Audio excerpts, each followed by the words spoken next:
하나님의 말씀은 구약성경 출애굽기 40장 34절에서 38절까지입니다.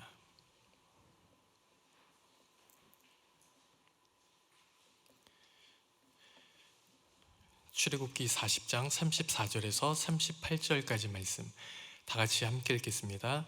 구름이 회막에 덮이고 여호와의 영광이 성막에 충만하매 모세가 회막에 들어갈 수 없었으니 이는 구름이 회막 위에 덮이고 여호와의 영광이 성막에 충만함이었으며, 구름이 성막 위에서 떠오를 때에는 이스라엘 자손이 그 모든 행진하는 길에 앞으로 나아갔고, 구름이 떠오르지 않을 때에는 떠오르는 날까지 나아가지 아니하였으며, 낮에는 여호와의 구름이 성막 위에 있고 밤에는 불이 그 구름 가운데 있음을 이스라엘의 온 족속이 그 모든 행진하는 길에서 그들의 눈으로 보았더라. 아멘. 오늘 동행이라고 하는 제목으로 함께 말씀 나누겠습니다. 저녁에 길을 가다 보면 퇴근하는 직장인들의 모습을 봅니다. 저도 일을 마치고 교회 사역을 마치고 이제 집으로 가는 길인데, 각자의 여러 가지 이제 일터에서 일하고 돌아가시는 분들의 그 뒷모습을 보면 어떤 분들은 물에 젖은 솜처럼 보이는 분들이 있습니다. 걸어가는데 축 처져서 터벅터벅 걷는데 굉장히 이제 삶의 무게가 굉장히 짐작이 괜히 되는 것 같은 그런 뒷모습이 있습니다. 버스 타고 다닐 때도 좌석 버스에 이렇게 앉아가지고 그 저녁 시간에 사람이 굉장히 많은데 다크서클에 푸석푸석한 얼굴로 어디까지 가시는지는 몰라도 굉장히 이제 꿀잠을 자고 계시는 그런 분들이 있습니다.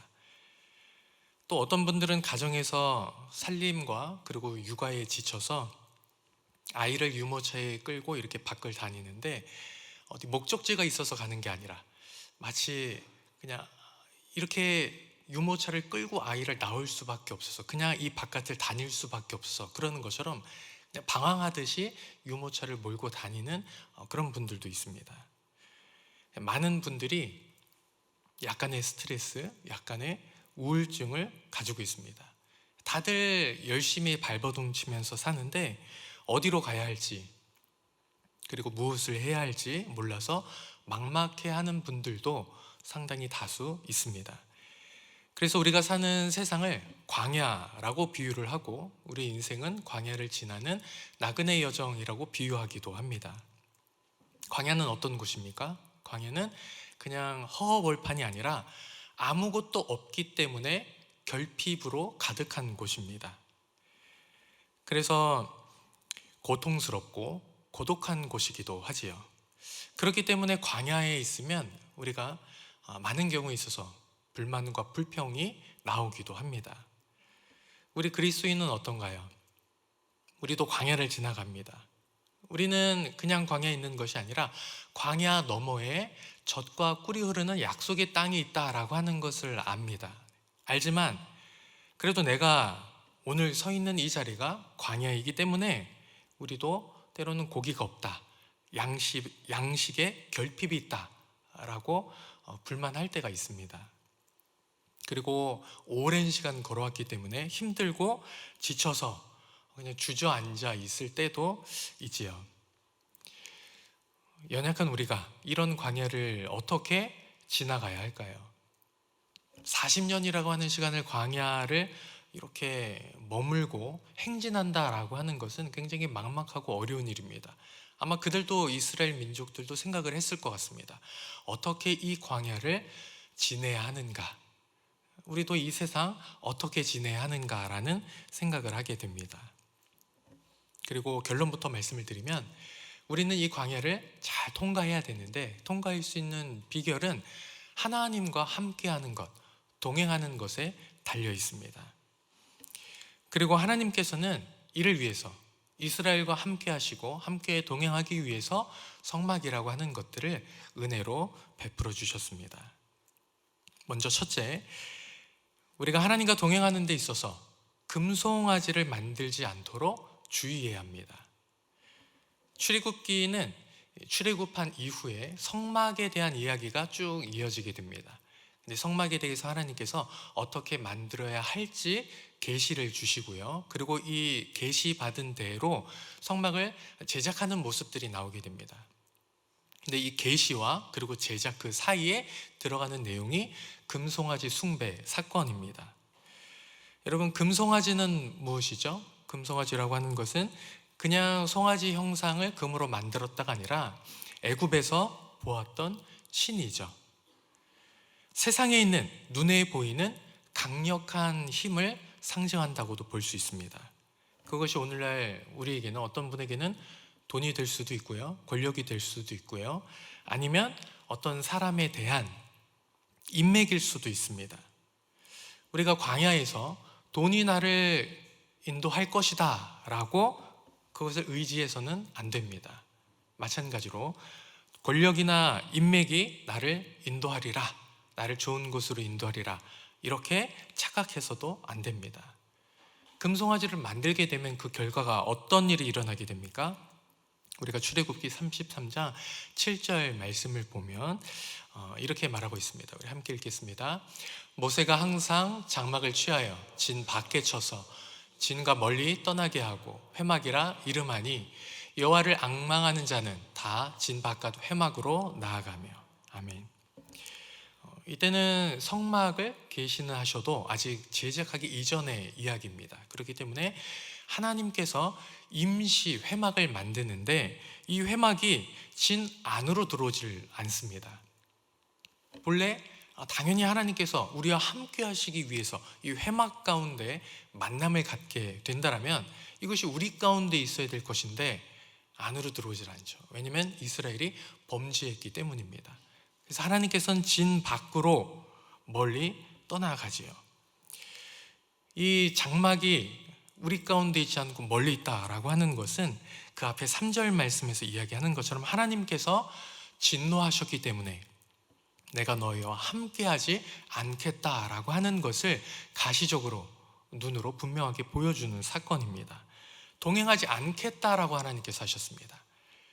우리가 동행, 하나님과의 동행, 사실 하나님이 우리를 떠나지 않죠. 하나님이 우리를 버리지 않죠. 그렇기 때문에 우리는 늘 하나님과의 함께하고 동행하는 것에 대해서 내가 어떻게 하면 하나님으로부터 멀어지지 아니하고 하나님 아닌 다른 길로 가지 아니하고 어떻게 하면 그 주님을 향해서 갈 수 있을까를 생각을 하지만 오늘 말씀은 하나님께서 내가 너희와 함께하지 않겠다라고 하는 경고를 주고 있습니다. 그래서 이 이야기 가운데 모세는 하나님의 함께하심을, 이 동행을 아주 간절하게 간구하게 됩니다. 우리 출애굽기 33장 16절 말씀을 보면 함께 읽겠습니다. 나와 주의 백성이 주의 목전에 은총 입은 줄을 무엇으로 알리이까? 주께서 우리와 함께 행하심으로 나와 주의 백성을 천하 만민 중에 구별하심이 아니니까. 아멘. 이렇게 모세가 하나님 앞에 간구하고 있죠. 우리도 광야를 순탄하게 지내기 위해서는 하나님께서 우리와 함께 하시기를 간구해야 합니다. 주님 앞에 이것을 바라야 돼요. 이것이 없으면 안 됩니다.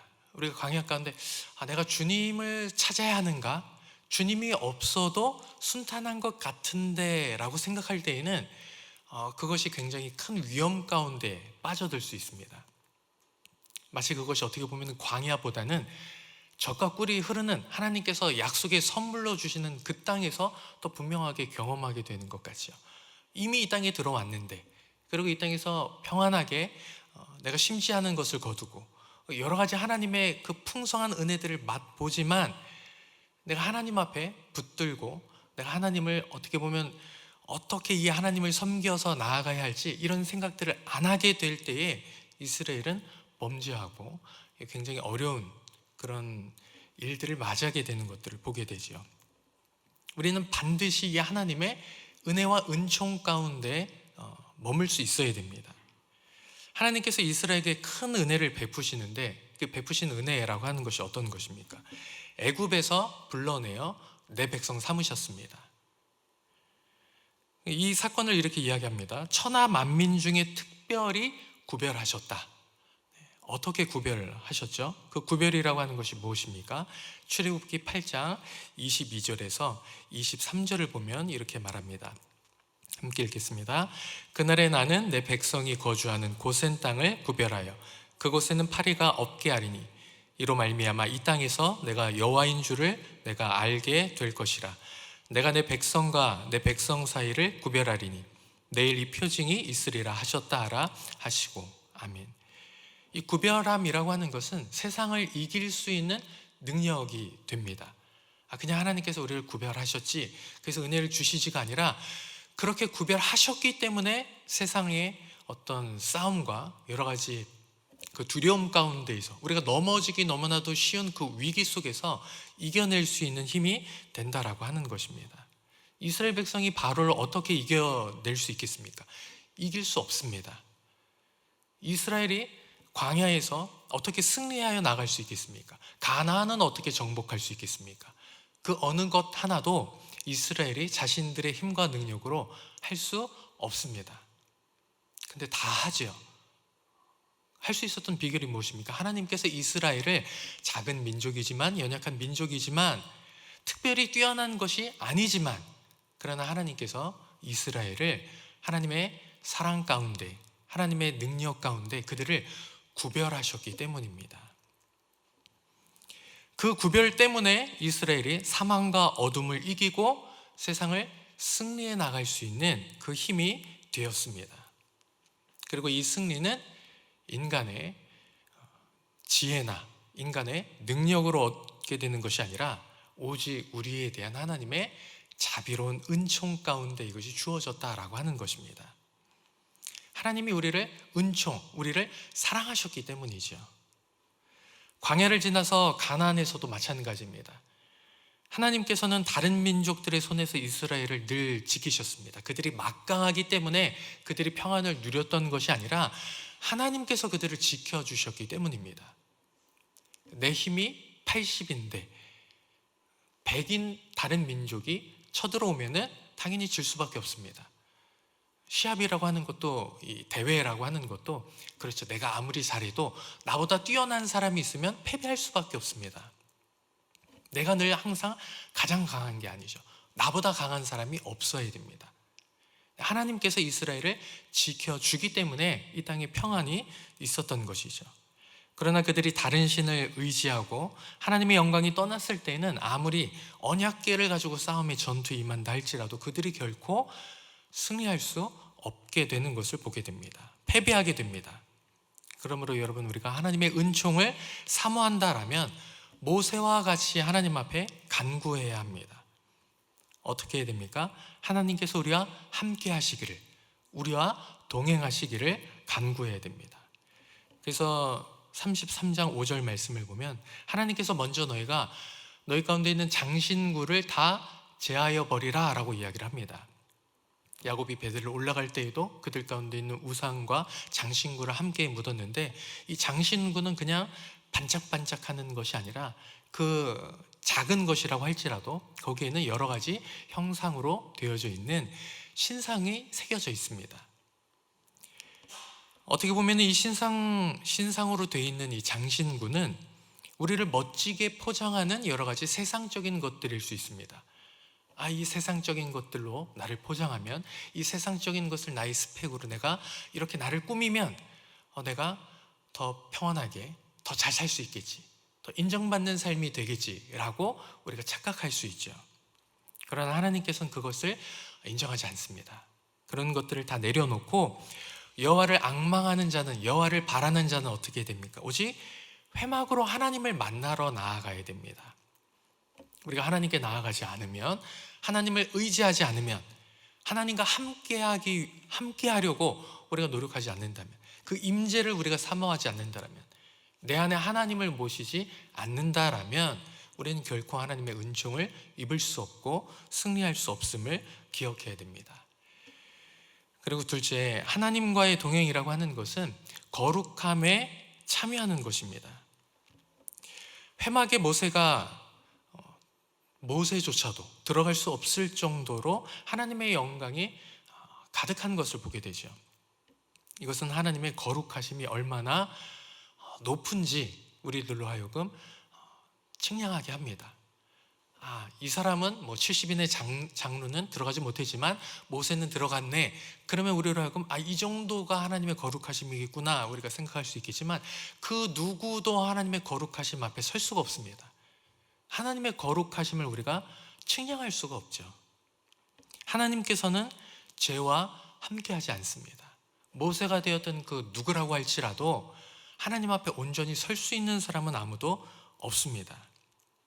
그래서 우리가 하나님과 동행한다라고 하는 것은 그분의 거룩하심에 참여한다라고 하는 것을 말하고 있습니다. 이스라엘이 범죄하면 하나님께서 그들과 함께 할 수 없습니다. 왜냐하면 하나님의 거룩하심이 그 거룩하심을 침해하는 모든 죄악들에 대해서 공의롭게 심판하시기 때문입니다. 그래서 하나님은 이스라엘을 진노하여 그들을 내가 진멸시킬까, 하나님께서 그들로부터 벗어나는 것들을 보여주시죠. 그리고 하나님께서는 그들로 하여금 내게로 나오라고 초청하고 있습니다. 너희가 내게로 나와라. 너희가 회개하고 내게로 나와라. 겸손하게 나오라라고 주님께서 그 거룩으로 초청하고 계시죠. 지난해 있을 때도 마찬가지입니다. 범죄한 자들은 나가야 됩니다. 나가서 다시금 거룩을 회복하고 회개하고 다시금 하나님의 그 거룩하심에 참여할 수 있도록 그들이 자기 스스로를 정결케 하나님의 말씀에 따라서 자기 스스로를 바꿔야 합니다. 하나님의 말씀에 순종함으로 이것을 바꿔야 하죠. 우리가 어떻게 하나님의 이 거룩하심에 참여해 나갈 수 있을까요? 단순한 깨끗함, 죄를 짓지 않는 그런 어떤 성결만으로 되는 것이 아니라 하나님의 거룩하심에 참여하는 것을 이렇게 말할 수 있습니다. 하나님의 영광이 가득하게 임했다. 곧 하나님께서 이 만들어진 성막을 기쁘게 받으셨다라고 말하는데, 하나님께서 성막을 기쁘게 받으시고 그 안에 임재하시고 그 안에 머물 수 있었던 그 비결은 어디 있습니까? 이 성막이 값비싸게 지어졌다라거나 크게 지어졌다라거나 아주 디자인이 멋지게 지어졌다, 이것을 말하는 게 아닙니다.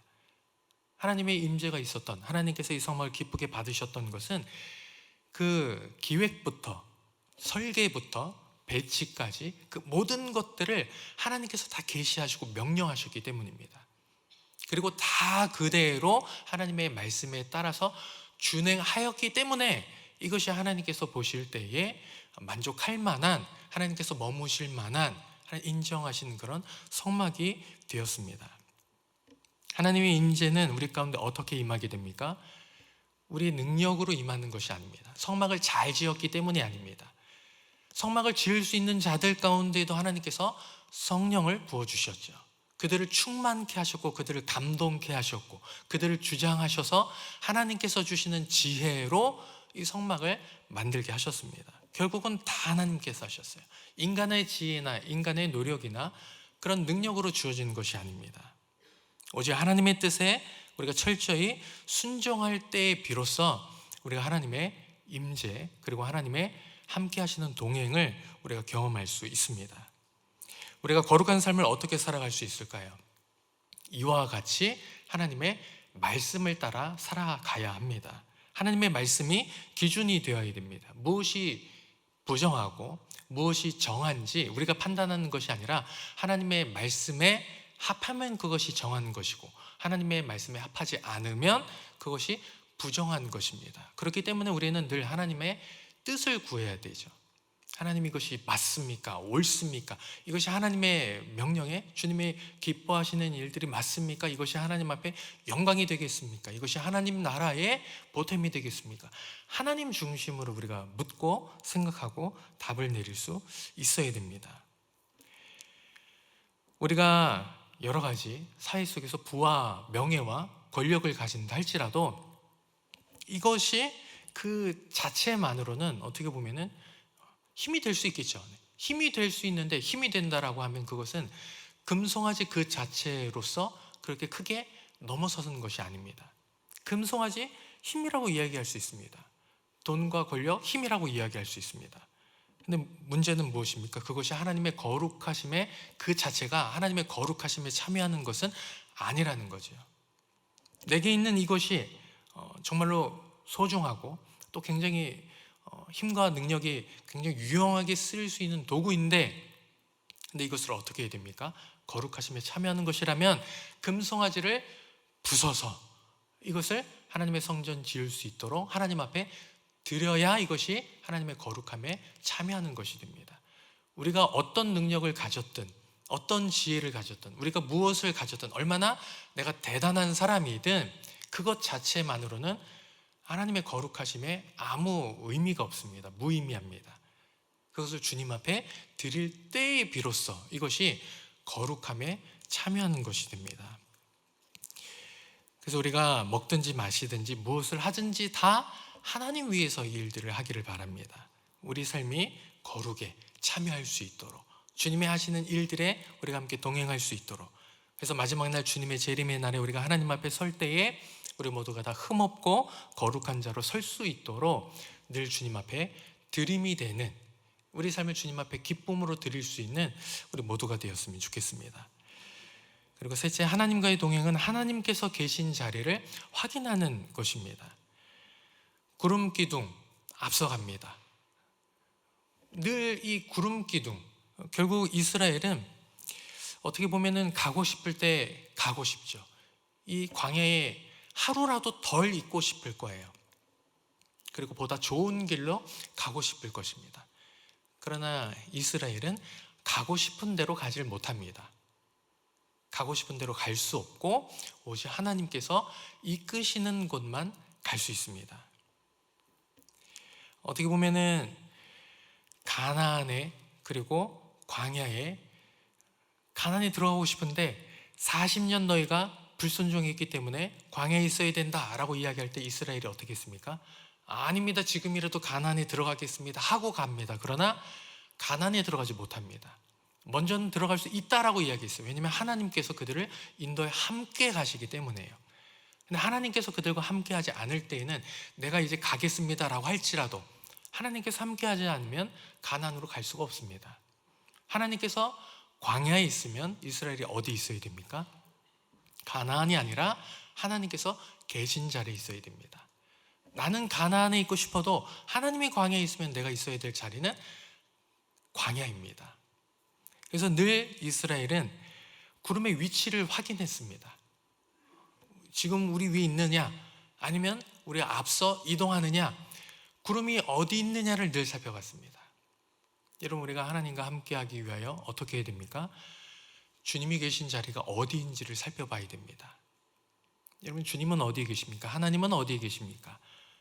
예수님께서 이 땅에 높은 자리가 아니라 낮은 자리에 임하셨습니다. 그리고 늘 제자들 앞에서 몸소 보여주셨죠. 높은 자리가 아니라 낮은 자리에서 섬겨야 될 것을 보여주셨습니다. 주님이 있는 자리가 어딘지를 우리 삶 가운데 늘 보고 내가 주님 있는 그 자리에 함께 설 수 있도록, 함께 동행할 수 있도록 우리가 함께 주님의 그 자리를 찾아야만 합니다.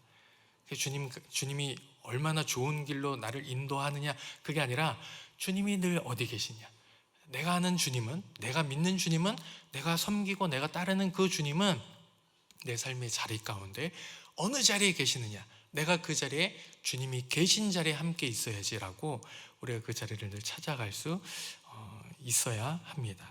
이제 마지막으로 하나님께서는 우리 인도자가 되시고 보호자가 되심을 보여주고 있습니다. 낮에는 구름으로 광야에 이 뜨거운 태양을 막아주셨고, 그리고 밤에는 구름 속에서 불로 광야의 밤 추위를 견디게 하셨습니다.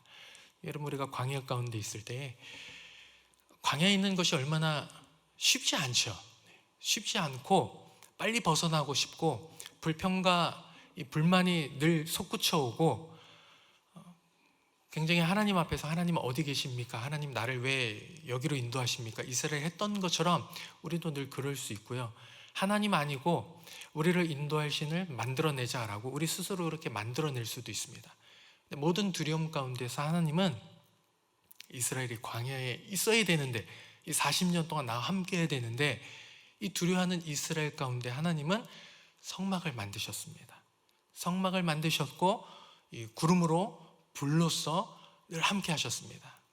그리고 그 어둠 속에서 그 두려워하고 어디로 가야 할지 모르는 그 이스라엘 가운데에서 하나님은 늘 말씀하셨어요. 그 캄캄한 그 밤에 사나운 짐승들이 있을 수 있죠. 여러 가지 위험과 어려움이 있을 수 있습니다. 도적대나 여러 가지 다른 민족들의 그 적들이 있을 수도 있습니다. 원수들이 있을 수도 있습니다. 그 모든 어려움과 그 고통 속에서 하나님은 밝게 비추는 그 빛으로서 말씀하셨습니다. 볼 거 없다는 거죠. 다른 거 볼 거 없다는 거죠. 나만 보라고 주님께서 말씀하십니다. 광야 가운데 결핍을 바라보지도 말고, 그리고 너희의 어려움을 위협하는 그 위험을 보지도 말고, 너희는 다만 이 광야 가운데 너희와 함께하는 나 여호와만을 바라보라 라고 주님께서 말씀하십니다. 여러분, 광야 가운데 두렵고 어려울 때에, 그리고 이 광야를 통과해야 되는데 어떻게 통과해야 될지 그 길을 모를 때에 늘 주님만 바라보시기를 바랍니다. 주님이 우리 가운데 말씀하십니다. 내가 너의 보호자야 라고 말씀하십니다. 네가 내 백성이고 내가 너의 왕이고 내가 너의 보호자고 왕이다 라고 말씀하십니다. 내가 너의 인도자라고 말씀하십니다. 그래서 내가 너를 지킨다라고 말씀하십니다. 그래서 두려워하지 마시고 어떤 환경들 속에서도 소망을 잃지 말고 그 주님과 함께 동행할 수 있는 우리 모두가 되었으면 좋겠습니다.